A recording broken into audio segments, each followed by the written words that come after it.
বিগত কয়েকদিন আগে দেখলাম আমাদের কওমি অঙ্গনের একজন বক্তা মাওলানা হাফিজুর রহমান সিদ্দিকী সাহেব, ওনার একটা হেলিকপ্টারের মাহফিল ছিল।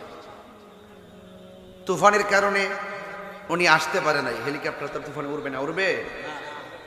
এখন মাহফিল কমিটির যেখানে মাহফিলটা করবে সেখানে বৃষ্টি নাই, তুফানও নাই। বুঝতে পারতেছে কথাটা?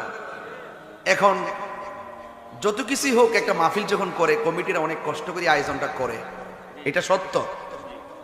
কিন্তু যেহেতু তুফানের কারণে হেলিকপ্টারটা উঠতে পারতেছে না, সেই বিষয়টা কিন্তু কমিটিদেরকে বুঝতে হবে। কথা বলেন ঠিক না?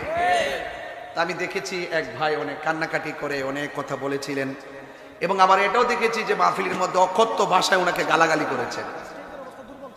এটা কিন্তু উচিত না। এটা কি না? উচিত না। গালাগালি করা উচিত? এটা আলেমুল আমাদের সম্মান আছে, আছে কি না? এজন্য বক্তাদের অসুবিধাটা শ্রোতারা বুঝবেন, শ্রোতাদের অসুবিধাটাও বক্তারা বুঝবেন, এটাই নিয়ম। কখনো বক্তাদের অসুবিধা হবে, শ্রোতা বুঝে নিতে হবে, কমিটি বুঝতে হবে। কখনো কমিটিদের অসুবিধা হলে বক্তাদেরকে বুঝতে হবে। কথা বলেন ঠিক কিনা? কিন্তু আলেমুল আমাদেরকে গালাগালি করা যাবে।